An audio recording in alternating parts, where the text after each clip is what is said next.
Mayong hapon mga igsoon sa dugay-dugay natong panahon karon sa balik data sa atong pagtigom nining pagpaminaw sa pulong sa Dios. Akong giawhag ang matag usa nga atong ablihon ang atong mga balaang kasulatan sa Mateo 7:21 ngadto sa 27. Mateo 7 bersikulo 21 ngadto sa 27. Nagaingon, dili ang tanang nagaingon kanako, Ginoo, Ginoo, makasulod sa kanarian sa langit, kundili ang nagatuman sa kabubuton sa akong amahan nga nasa langit. Daghan unya ang magaingon kanako niadtong adlaw, Ginoo, Ginoo, dili ba na naghimo man kami mga propesiya tungod sa imong ngalan, og na nagpaggula sa mga yawa tungod sa imong ngalan, og nakahimo sa daghang mga milagro tungod sa imong ngalan? Og unya magaingon ako kanila, wala ko gayud kamo igkaila. Pahawa kamo o pahawa kanako kamong mga mamumuhat ug dautan. Busa bisan kinsa nga magapatalinhog nining akong mga pulong og magatuman niini, may sama siya sa usa ka tawong but-an nga nagtukod sa iyang balay ibabaw sa bato. Og unya mipundak ang ulan og mibulog ang mga baha, og mihuros ang mga hangin og mihapak niadtong balaya, apan kadto wala mapukan kay natukod man sa ibabaw sa bato. Apan bisan kinsa magapatalinhog niining akong mga pulong og dili magatuman niini, may sama siya sa usa ka tawong buang-buang nga nagtukod sa iyang balay ibabaw sa balas. Og unya mipundak ang ulan og mibulog ang mga baha, og mihuros ang mga hangin og mihapak kaniadtong balaya, og kadto napukan og dako gayud ang iyang pagkapukan. Mao kini ang pulong sa Dios, magampo ta mga igsoon. Dalay ko namong amahan, salamat sa imong grasya nga aniya na usab kami karon nga dunay kagawasan sa pagtuon, sa pagtuki, sa pagpaminaw, sa pagdawat sa imong pulong sa among mga kinabuhi. Hinaot pa nga kini among mahlon sa among mga kasing-kasing aron kamoy dili makasala batok kanimo. Mo kining among pag-ampo nga lamang sa ngalan sa Ginoo sa Kristo. Amen. Niining mga bersikuloha mga igsoon, talihuman na si Jesus sa iyang sermon sa bukid.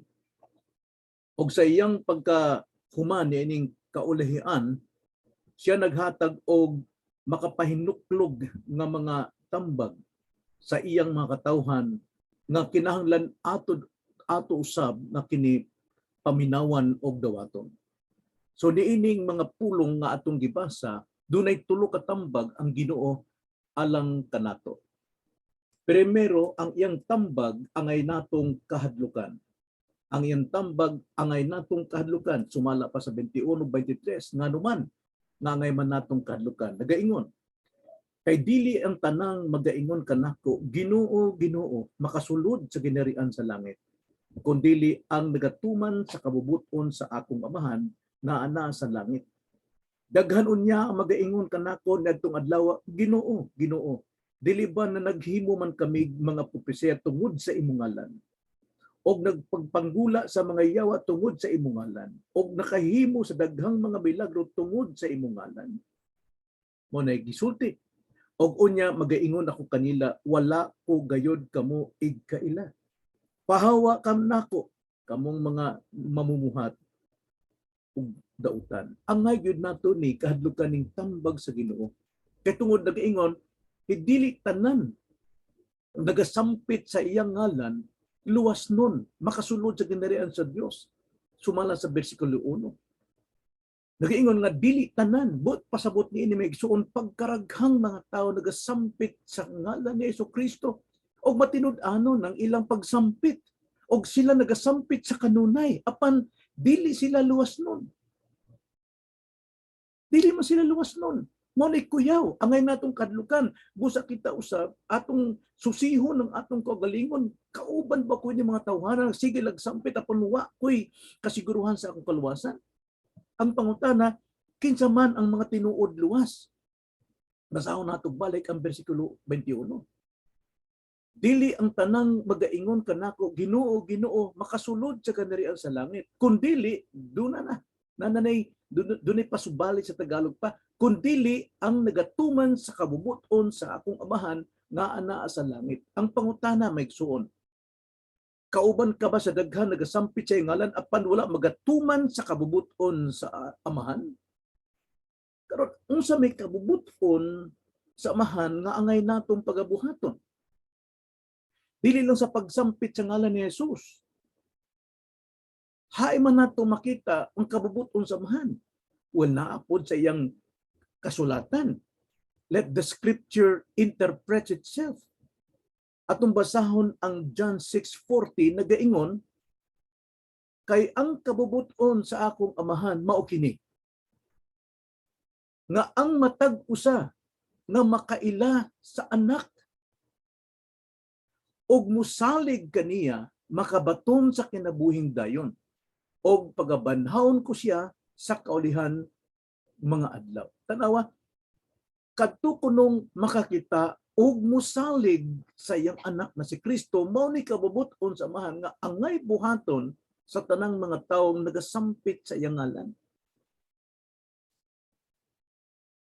So kabubuton sa amahan nga tuuhan nato ang iyang anak o kabubuton sa amahan nga makita nato, makaila kita kang Kristo.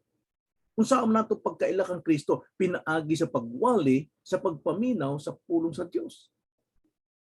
Unya nagaingon pa ang laing dapit sa Biblia sa mga buhat 4:12, walay laing ngalan, no?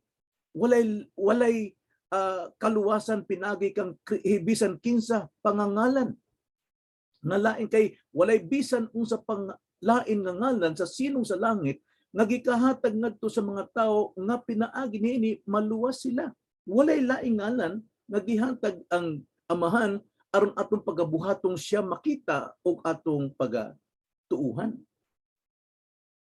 Kay sumala pa sa ni Kristo siya mismo ang testimonyo sa kagalingon sa John 14:6, si Jesus mitubag kaniya, ako mao ang dalan og ang kamatuoran og ang kinabuhi, walay bisan kinsa nga makaadto sa amahan gawas kon pinaagi kanako. So mao nay kabubuton sa amahan nga dili lang basta mo sampid, dili lang kay mo intrata sa grupo, sa mga pundok, mo intrata sa relihiyon o magtawag sa ngalan ni Kristo. Kinahanglan dunag gyud tay personal relationship with Jesus Christ. So daghay mga gamit sa ngalan ni Jesus, sumala pa sa atong teksto sa Mateo 7:22-23 nagaingon. Daghan unya ang magaingon kanako niadtong adlaw, Ginoo, Ginoo, dili ba nagahimo man kami mga propesiya tungod sa imong ngalan og na nagpaggula sa mga yawa tungod sa imong ngalan og nakahimo sa daghang mga milagro tungod sa imong ngalan? Apan ang tubag ni Jesucristo, unya mag-ingon ako kanila, wala ko gayod kamo igkaila, pahawa kanako kamong mga mamumuhat og dautan. So why silbi ang ilang gibuhat nga mga buhat nga maayo sa ngalan ni Jesus kay tungod kana usar na kabuhat nga dautan nga naman wa man sila'y igong relasyon kay Kristo. Tinuod wala balibari ni Jesus ang ilang profession, ang ilang confession. Wala niya kini ilimod, tinuod gayud na sila nagpagula, naghimog milagro, naghimog mga maayong butang sa iyang ngalan. Wala gyud apan sila'y walay relasyon kang Kristo. Busa maingon ang Ginoo kanila sa 23, pahawa kamo, wala kamo kamo mga mamumuhat og dautan, wala ko kailan ninyo sukad pa sa sunugdanan. Kay wala nila buhata ang kabubuton sa amahan. Atong basahon ra gud ang John 3:36 nagaingon, ang musalig sa anak may kinabuhi nga dayon, nagyud ang kalwasan. Apan ang dili musugot sa anak, pasabot dunay buhaton ang anak, angay natong sugton. Ang dili musugot sa anak, dili makatilaw kinabuhi. Tinunua ang kapungot sa Dios magapabilin kanila.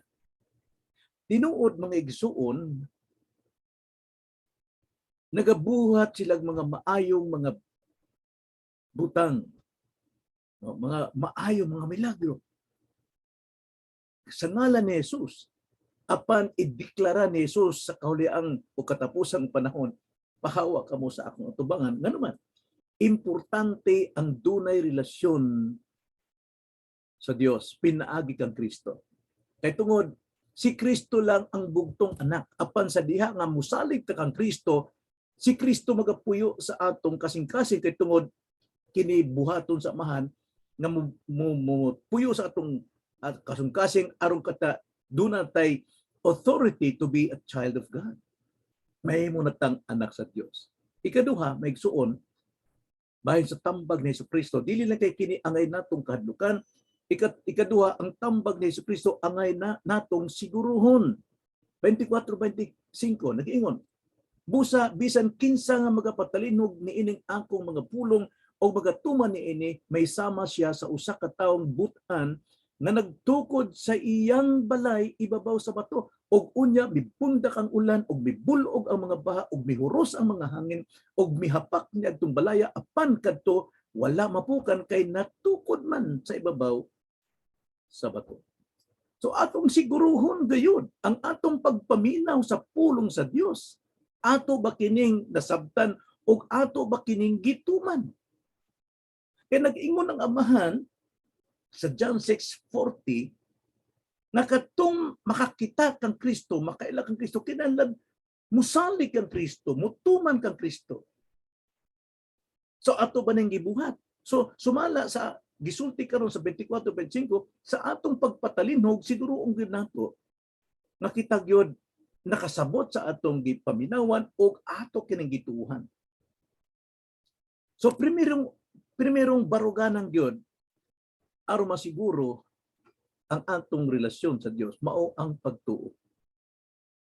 Mao ang pagpatalinhog sa pulong ni Jesus o kini atong tuuhan. Kay sa pagpatalinhog, sumala sa Roma 10:17, muabot ang pagtuo. Dili ni atong pagpaningkamot, kung dili gasa ni sa Dios diha sa atong pagpaminaw sa pulong sa Dios. O kanang pagpatalinhoga nga dunay pagtuo, mubuhat yun na. Mubuhat yun ng pagtuuha. Kaya ang pagtuong walay buhat, patay yun. Sumala sa giingon si Kristo sa John 14:21. Ang nagabaton sa akong mga sugo o pulong, nagatuman ni ini. Kini siya mao ang nahigugma kanako, og ang nahigugma kanako pagahigugmaon sa akong amahan, og ako mahigugma kaniya, og pag magapadayag sa akong kaugalingon ngadto kaniya. Tanawa, kadtong nagapaminaw mituo unya gibuhat, gituman, mo nay tinuod nga nahigugma kang Kristo. Daghay mga tawag sa ngalan ni Kristo kay tungod dunay gahom, no? Dunay kayuhan, makadaot kayo apan way relasyon, way silbi gyud na. Wala gyud ka mahigugma kang Kristo, nahigugma ka lamang sa gahom sa iyang ngalan. Busa lig-uno nato ang atong baruganan sa kaluwasan. 25 sa atong teksto, Mateo 7:25. Og unya mibundak ang ulan og mibulog ang mga baha og mihuros ang mga hangin og mihapak niadtong balaya apan kadto wala mapukan kay natukod man sa ibabaw sa bato. Ang kinabuhi sa usa ka tawo natukod gyud kang Kristo kay si Kristo mauman ang bato. Moabot busa ang mga unos sa kinabuhi, moabot ang mga bagyo makabarog. Moabot ang unos kusog, hampakon ang atong kinabuhi, ang atong balay, makabarog lang gihapon. Mo nang kinahanglan siguruon nato ang atong relasyon kang Kristo nga dili lang sa pagpaminaw kundi atong gituon, gisaligan og atong gipambuhat ang atong nasabtang kababuton sa amahan. Ikatulo, maigsuon, tambag ni Jesucristo nga angay natong likayan, no? Naapoy tambag nga angay natong likayan. 26:27. Apan bisan kinsa nga magapatalinog ni ining ako mga pulong og dili magatuman ni ini, mahisama siya sa usa ka taong buang-buang nga nagtukod sa iyang balay ibabaw sa balas. Ug unya mibundak ang ulan og mibulog ang mga baha og mihuros ang mga hangin og mihapak niadtong balaya og kadto napukan og dako gayod ang iyang pagkapukan. Dakong disgrasya maigsuon. Naman nagapaminaw sa pulong. Apan wa mo salig. So way pagsalig, wala mo tuo. Kay way pagtuo, way pagtuman. Tanawa, daghang mga tao nagapatalinhog apan walay pagtuman. Ngano man kay tungod wa man sila relasyon kang Hesukristo. Ngano mahitabo ni nga sila mapukan dunay say daang baruganan sa ilang pagtuo, sa ilang pundok. Di la sila mo dawat o mga bag-ong pagtulunan ni Hesukristo. Remember, ang wisdom o ang truth, ang kamatuoran kinigyod progressive ni nagpadayon nagkadako, no? Sama basa ang kamatuoran sa Biblia gikan sa Genesis chapter 3 verse 16, no? Didto usa ni kaliso bahin sa kaluwasan. Apan kining lisuha dili na magpabiling liso. Sa magkadugay, nahimo kining punuan. Diya sa panahon sa mga salmo, sa mga propeta, punuan. Apan pag-abot sa New Testament, kini namungan na. So ang truth, ang kamatuoran, ang teachings, ang doctrines, progressively talagang nagdako na. Manong di ta magpabilin sa atong naandan, nakatunan o nahimatan kinahanglan mo dawat ta og pagka kining lambo sa atong kaalam kay tungod ang kaalam sa kamatuoran mao kini makahatag natong kagawasan. Daghang may mingon pareho ra na. Dinhi ko namatay ning ahong gibarugan nga kining pundok di na ni tinuod ni kadtong uban sa gawas dili tinuod ayaw kay dili lang ikaw ang dunay kamatuoran. Dili lang usa ka pundok ang dunay kamatuoran. Tungod sa tibuok kalibutan na ang tinuod ng mga magtutuo sa lawas si Kristo, the Universal Church. Kanang Universal Church, kalanlain na gikan sa mga local churches. So busa, kinahanglan magtubo kita. Kinahanglan kita gyud mo kubkob. Kining dinhin sa 26-27, wala silang magtagad. Nga di sila magtuon, di sila magkubkob sa ilang balay. Pareho silang teachings, pareho pagtuo kang Kristo, pareho yung tawag kang Kristo, apan sa pagpanginabuhi na, sapagkat sa doktrina, pagpalig-on sa ilang pagsalig kang Kristo, ilang gitukod ang ilang balay sa balas lang. Na ang balas, kung sa may kusog ng balas, ang angay na, kubkubo nimo ang balas, hangtod mo sanyad ka dito sa bedrock, bato, mao ka na, adto nimo ibutang ang imong haligi, adto nimo ibutang ang imong pundasyon aron sa pagbarog sa imong balay bisan pag hapakunag dako kayong unos dili na mapukan mga guba mangani apan dili mapukan ngano man nakabarog man sa ibabaw sa bato mo naginganlan kung ikaw nagtubo kang Kristo kinahanglan naagyod sigig tuon sigig dawat ug unsay mga teachings nga aron mo lambo ka sa imong kaalam malig-on gyud ka dili gyud ka mapukan kinahanglan magpabilin kita sa kamatuoran nga ang truth na gyud nagdako gyud na nagdako pabilin ta sa pulong sa Dios ato ra kung basahon ang John 8:31-32 nagiingon unya si Jesus miingon sa mga Hudyo nga misalig kaniya kun pabilin kamo kanang pabilin may igsoon atong tan-aw na verb man na no. Kung pabilin kamo sa akong pulong nan, kamo tinuod gayod nga akong mga tinunan. Og kamo mahibalo sa kamatuoran. Og ang kamatuoran magahatag kaninyong kagawasan. Asa man ta makakaton og kamatuoran? Diha sa pulong. Asa man, kanus-aman, sa atong pagpabilin sa pulong sa Dios ni Kristo, kita gyud makadawat og kahibalo kamatuoran og ang kamatuoran makahatag natong kagawasan. Na kanang pulong pabilin may igsuon sa Greek word na ambot pasabot sukad kay Eris man ano sukad nga ikaw nakadungog sa pulong sa Dios sukad nga ikaw nahigawas no sa pagpamino nimo o sa pagtuma nimo sa pulong sa sukad niadto magapadayon ka nga magadawat og teachings kay kaning kining pulong nga verb man kining Tagalog na pandiwa no action word.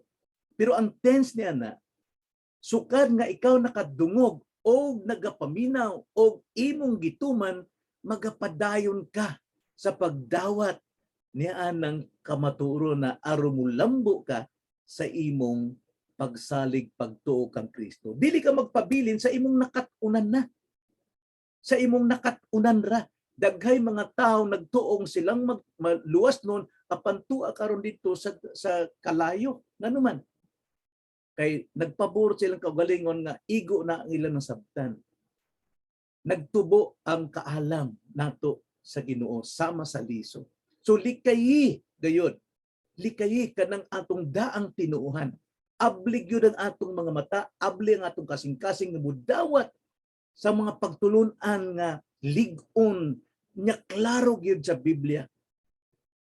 Ato gyud ning pagalig-unon. Kay pag-abot sa pagsulay, pag-abot sa uno sa imong kinabuhi, dili ka gyud mapukan. Dili gyud ka mapukan. Namang galing magguba apan dili gyud ka mapukan nganuman kay nakabarog gyud ka diha sa bato, dili sa balas. Kay nganuman wala maning kamot, nagpabilin sa balas lamang. So may igsuon, mao kana ang tambag ni Jesucristo na tulo. Primero, ang tambag ni Jesucristo angay natong kahadlukan. Ikaduha, ang tambag ni Jesucristo angay natong siguruon. Ikatulo, ang tabag ni Jesucristo angay natong dunatay angay likayan. So unsay mga leksyon may igsuon sa atong pagtapos? Walay tao, primero, walay tao makaingon siya ray dunay kaalam. Imanin na. Walay tao makaingon, kaniya lang ang kaalam, walay lain. Niadto, ang mga tao dito magluto, magdungag, asa magdungag, anas bani sa saging. Usahay anas sa kawayan, no? Kanang kawayan. Ana, apan nakay dunay nakadiskubre og kaldero, subusa nauso na karon ang kaldero, nagtubo. Niadto ang atong sakyanan kabaw o digali kabayo. Apan kay tunay nakaimbento og jeep, nanakay na tag jeep. Niadto di ta magkaon og nakutsara apan naay nag-imbento, nagtubo ang kaalam may igsuon. Niadto musalik ka kang Kristo, maluwas ka na, igo na. Apan karon miabot ang pagpanudlo nga kinahanglan ang imong pagtuong kaluwasan, dunay gyoy buhat nga makita, dunay ebidensya ang imong kaluwasan. Dili ka mubuhat aron maluwas, kundi ang kaluwasang tinuod naa gyoy binuhatan. Magtubo gyud siya. So miabot ang pagpanudlo, kinahanglan dili ta magpabilin sa atong naandan. Sama sa ubang reliyon, dinhi ko nagmata, ani po ko mamatay. Kaluoy tao. Karon mas tin-aw ang doktrina sa kaluwasan nga atong nadawat. Kaluwasan iya lamang sa Dios, iya kining buhat. Unya ang pagtuo sab gikan lang gyapon sa Dios diha sa atong pagpaminaw sa pulong o kining pagtuoha mo ni mudawat sa kaluwasan nga iya sa Dios. Busa kita maluwas sa grasya dili sa atong pagpaningkamot. So ambot na ako ipasabot pa igsuon, ablihan nato ang atong mga panabot. Ablihan nato ang atong kasing-kasing sa mga kamatuuran nga naa diha andam nga muhatag nimo og kaayuhan sa imong kinabuhi aron mo ikaw mo malig-on, mulambo sa imong pagsalig hangtod pag-abot sa mga problema dili gyud ka mapukan. So ang akong buto sa bot ning tambag na angay natong paminawan, usara magtubo ka igsuon. Magtubo ka sa imong kinabuhing Kristiyano. Magampo ta igsuon. Salamat Lord dining kahaponon. Salamat sa imong pulong nga dunay kagawasan nga mudayag sa kamatuoran aron kami ablihan sa among pangunahuna og dunay kasing-kasing nga madinawaton diha sa pagpanudlo aron kami mulambo, mulig-on o magpanginabuhing matarong og diha sa pagkabalaan. Salamat Lord sa imong pulong mao kining among pag-ampo diha lamang sa ngalan sa Ginoong Jesucristo. Amen.